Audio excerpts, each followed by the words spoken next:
right, good day, everybody, and welcome back to the channel. So today, I wanted to talk to y'all about generational curses, all right, or ancestral curses, whatever you want to call them, all right.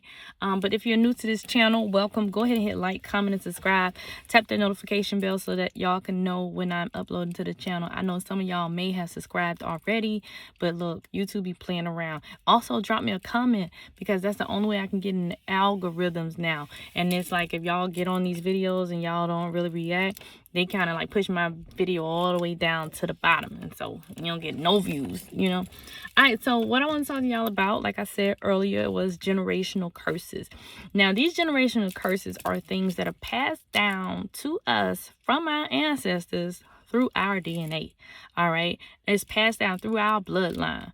Okay, and so with generational curses, it's pretty much us paying back, you know, things that our ancestors didn't heal, or you know, and paying back you know, paying back the karmic debt that they accumulated over the duration of their lifespan, right? And so this ain't just the lifespan of your mama. This, we talking about whatever your grandma and grandpa didn't fix, whatever they didn't fix, whatever somebody, Pookie, Lily Mae, and Julia put on them from down the street. We talking about stuff like that. So it is deep. It is deep, and that's why it's very important for us to pay close attention to these patterns that we are noticing in our lives and inside of our families, right? So some generational curses that y'all may see, right? I know a few that I've noticed. You know, I've noticed the poverty. I've noticed the you know, I've noticed the you know, the sexual trauma. I've noticed the relationship, the unsecure attachment that most mothers have with their daughters. I've noticed the issues, the father issues that most people with absent fathers have.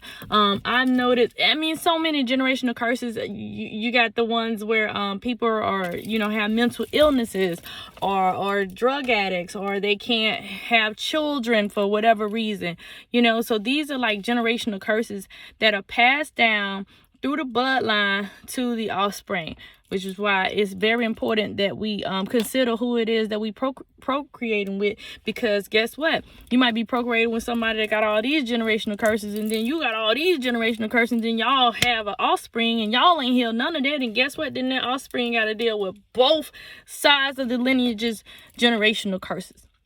All right, when one generational curse, like when it came to my family, I noticed like certain generational curses, like alcoholism was a thing in our family. You know, abuse was the thing in our family. And we had this one particular generational curse that stood out. And the one that stood out is like a lot of people in my family are blind, like just completely blind, or born with just one eye, or went blind later on. But like almost everybody blind, right? And so it did skip a few of the children, but there were a few of us there were a lot more of us that got the generational curse than there was the ones that did. But just because they didn't get that particular generational curse don't mean that they didn't get some of the other bull crap that we had in our family, right? But that one particular one was that blindness that I noticed. And so I didn't understand generational curses back then when I was young. I was just like, dang, everybody blind, you know? And so when I got older, I was like, I'm about to make sure that I don't go blind. So I went and had this expensive eye surgery to ensure that I myself didn't go blind. And guess what? I ended up going blind, y'all. I ended up going freaking blind, okay? But the thing is, when I connected the dots on what this actually was, like through my healing, I was able to restore some of my vision. All right, so I'm not like totally blind. You know, I still have some of my vision, but it happened. Like it happened. I was like, whoa, I thought I escaped it. But let me tell you something. You can have you could not be around your family. You could think you running from your past, or your or all the problems that you had at home. But guess what? You can't run from it, because it's in you. It's locked in your DNA. All right. So I really thought that I had ran away from that. But guess what? I didn't. It was locked in my DNA, and it was inevitable for it to happen, because the thing was, no one was paying attention to what the ancestors had told them to do. See, the ancestors had gave them specific instructions, all right, before, you know, and so because they gave them these specific instructions and they did not follow it, the cost of that was everybody would lose their eyesight, you know. But then when I lost mine, I tried to run from it too, y'all. I ain't gonna lie, because this is what the gift we got is pretty heavy to me, you know. But I tried to run from it too, and then they were like, okay, we're gonna take that out right on out. So I was just going on my little merry way, minding my business in my X5, and then pow, the car hit me out of nowhere. That's what happened. And then that eye popped loose, and then I had to have surgery, and then it was gone. And then I was like, I woke up, couldn't see nothing.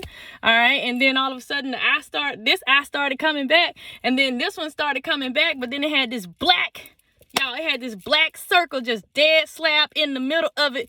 I couldn't look around it. I couldn't do nothing. All right. I couldn't look around it or nothing. And that's a whole nother story I could tell y'all about. But I'm just saying that was that one prominent, generational curse that like really stood out. So where do these generational curses come from? These generational curses come from anything. That's why you have to be mindful of what you say to people, because when you're cussing them out, that's why they call it curses. Because when you're saying certain things, when you angry, guess what? Hey, you cursing people. You know, you ever heard somebody say, you ain't never gonna amount to nothing, and then nothing that person do works?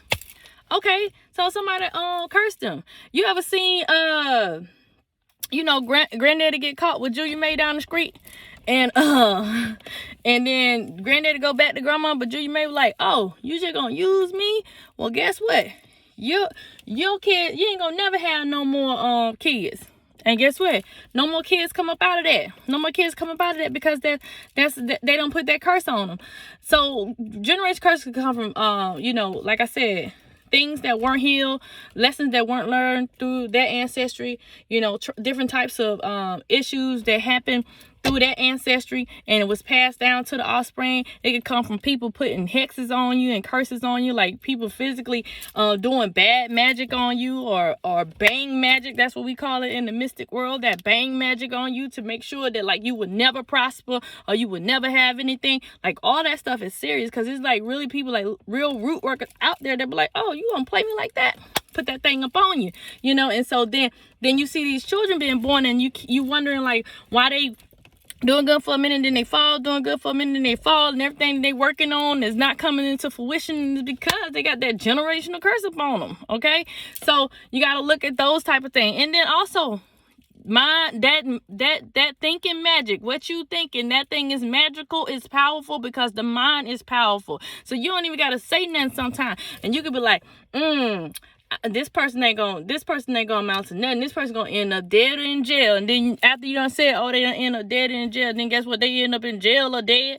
You know what I'm saying? So you gotta really be mindful of what you're saying, because you don't never know who you cursing when it comes to that thing. And so when it comes to these generational curses and these ancestral curses, what needs to happen is there needs to be certain precautions taken. So if you are a female and you watching this video, you really need to be working on your wound healing.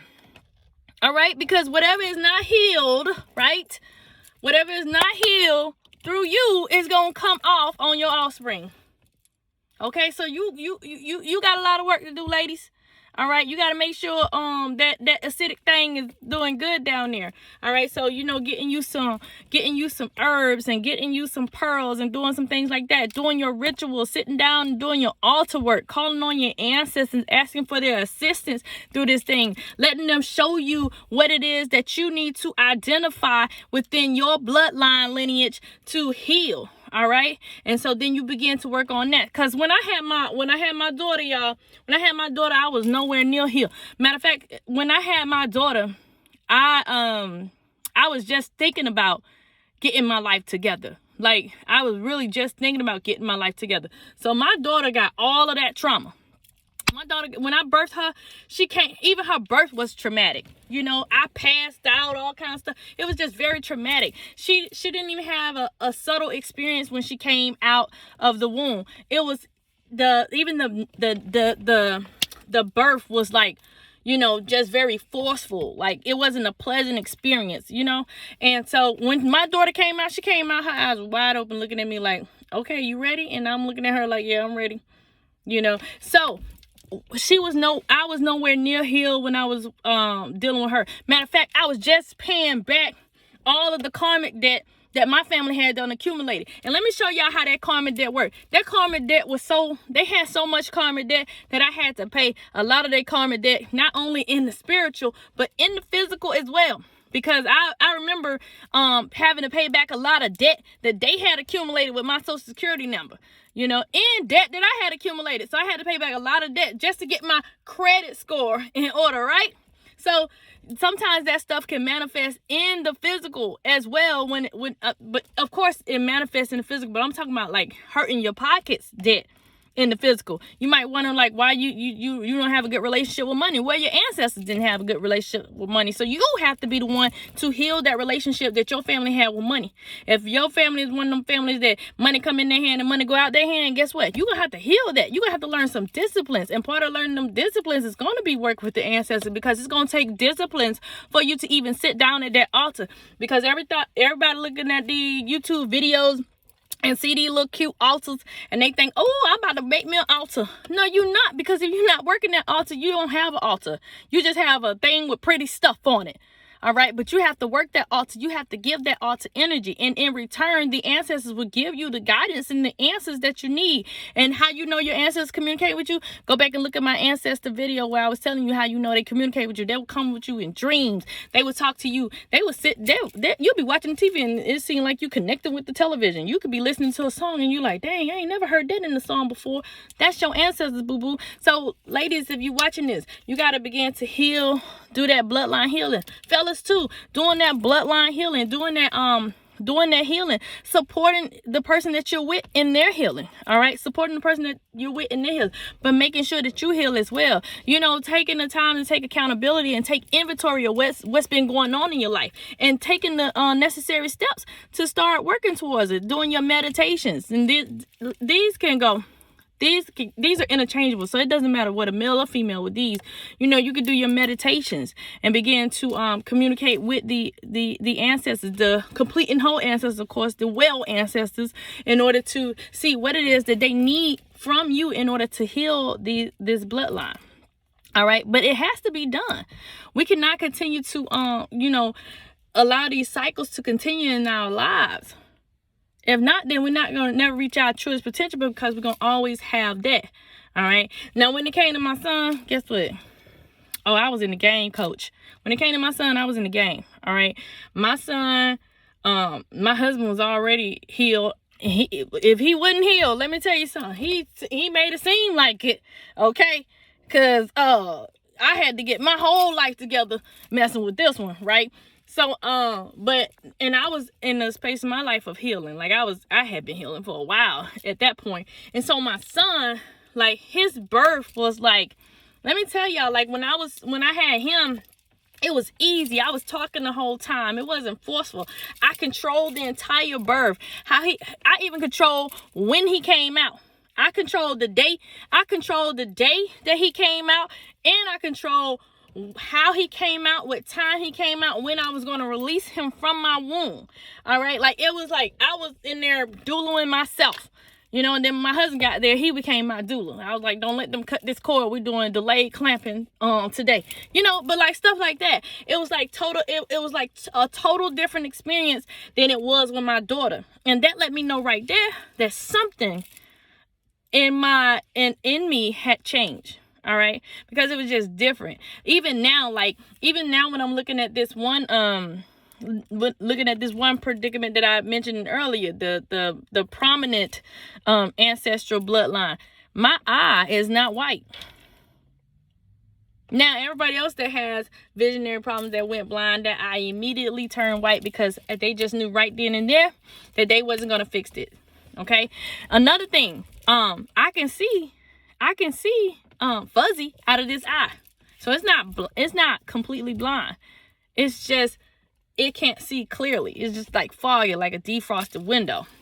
Okay, so that's one other thing that you can look at, like when you're noticing that the healing is not going to be Once it starts healing and everything start balancing itself out, you're going to start noticing things transforming, and it's going to be evident that you have transmuted that energy the way that you needed to transmute that energy.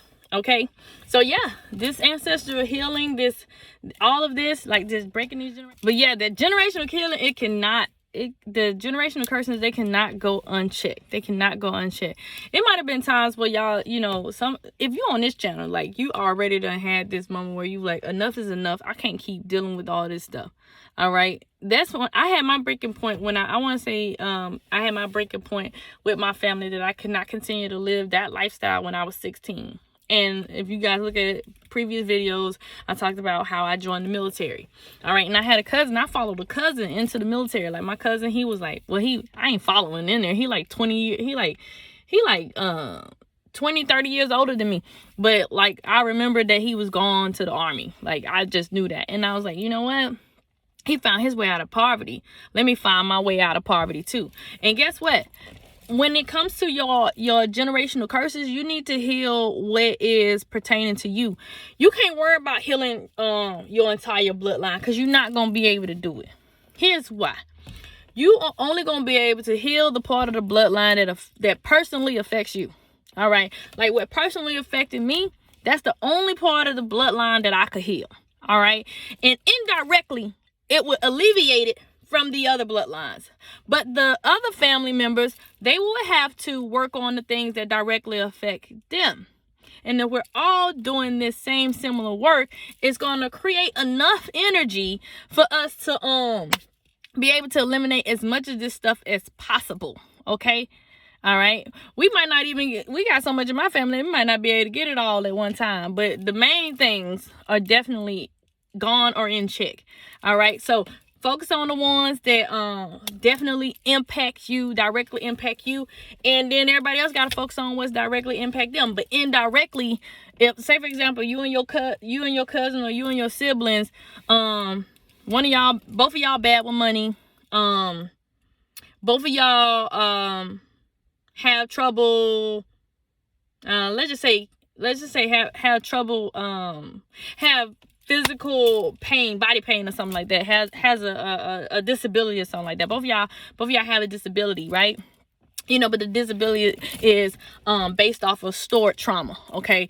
And then one of y'all have daddy issues, one of y'all have mommy issues, right? So if both of y'all are working towards healing, you healing one is healing the stored trauma, and the other's healing the issues with money, and then they bounce ideas off each other, like, this is how I got over this, and then like, hey, well, this is how I got over this. They share this meal plan with them, and this, and that's clear. And then guess what? Now they can sit down and just focus on that singular thing. Because one was able to clear one thing, the other one was able to clear the other, in return exchanging energy to clear 4 things of the bloodline when each of them possess 3, right? And so then boom, now they got that, all that is freed up so that they can just focus on that main thing, mommy issues, daddy issues type deal. So I hope this information was helpful. Listen, if y'all want to join the conversation, meet me on Patreon, because I am literally surviving the algorithm of YouTube. And so most of these heavy conversations, they go down on Patreon. Also, if you want more ancestral work, if you want access to Soul to Soul Healing University, guess what? You have to be a Patreon, or you have to be under the mentorship program at soultosoulhealing.com, where you can get access to all the previous classes that were recorded and all of the classes that are coming up for the 2021. So if you're interested, all of the information is in the description below. Peace, and I'll holla at you.